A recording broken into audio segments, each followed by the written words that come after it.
Good evening, graduates. Well, there's a way that my brain is broken.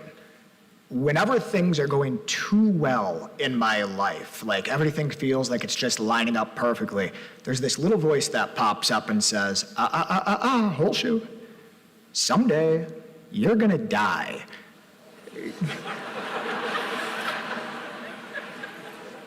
So, let me congratulate you.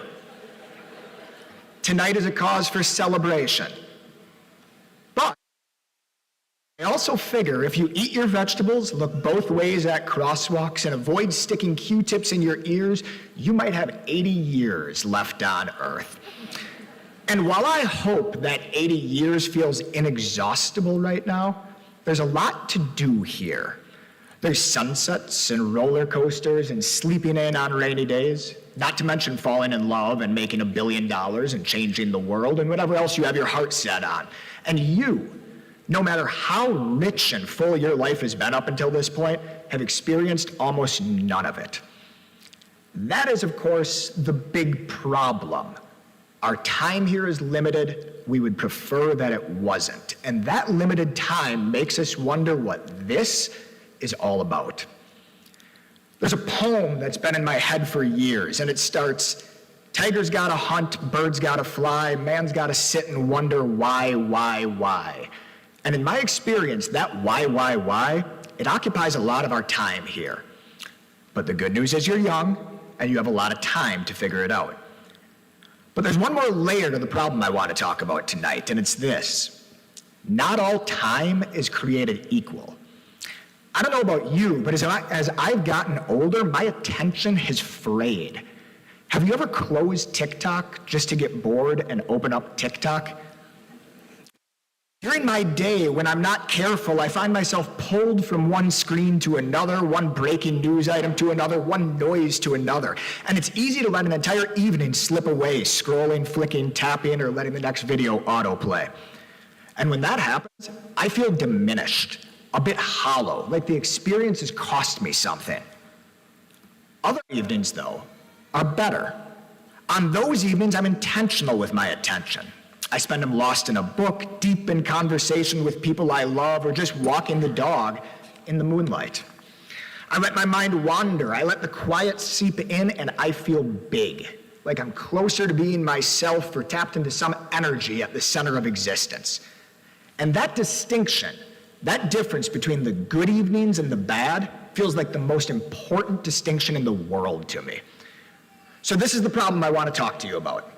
1, you're going to die. 2, you can't possibly do all the things there are to do here on Earth. And 3, some of those things are a lot better than others. Tigers gotta hunt, birds gotta fly. In a world of endless choices, in a world of why, I want to use a bit of the time I have here tonight to talk about time well spent and offer just a few recommendations of what things, when you pay attention to them, seem to matter.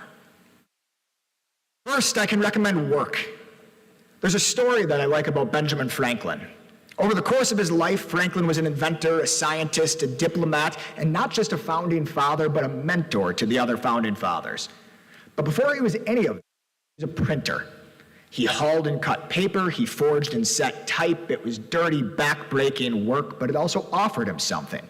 His work made him strong, and it made him smart. It made him a fixture in his community, and it made him a fortune. At 42 years old, he retired. He was halfway through his life. He spent the next 42 years doing everything that you know him for. The next 42 years were kites and keys and coonskin caps. They were romantic trysts in French courts, and they were revolutions. But when he died, he only wanted one thing on his gravestone. Here lies the body of Ben Franklin, printer. Work gets a bad rap. It's a chance to be useful. It's a chance to measure yourself. It's a chance to put something into the world that's bigger than you. If you want to chase achievement, great, chase it. If you have a dream, great, pursue it. But on your way, know that there's very little in this world more rewarding than to work hard at work worth doing. I can recommend dogs. Dogs have always felt important to me. My own dog at the moment is Otis. He's 2 years old, a beautiful cream-colored golden retriever, and an absolute idiot.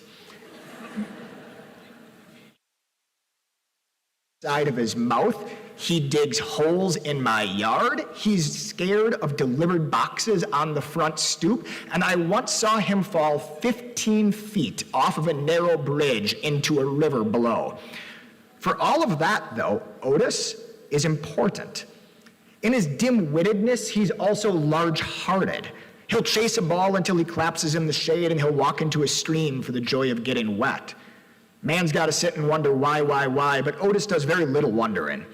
I think that's fun.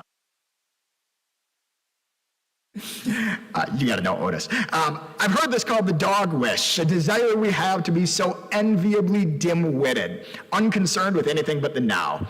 Otis reminds me that regret is just our imagination of the past and that anxiety is just our imagination of the future. And when I watch him, nose to the ground, following some neon trail that I can't see, I'm reminded that the world is complex beyond anything he or I could comprehend on our own. And when on our walks he yanks me towards some unsuspecting stranger, he reminds me of the importance of strangers. Speaking of which, I can recommend Strangers, and I can feel some of you cringing now. People? Yes, people. People I don't know. People you don't know yet. Somewhere along the line, we've gotten scared of each other, but people want to connect. One of my favorite student essays of this past year was from a senior who wrote about the life-changing power of what she called good small talk.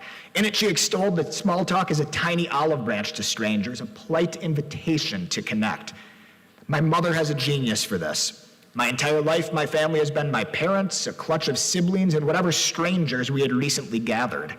Once it was the Colombian foreign exchange student who stole my little sister's car in the middle of the night.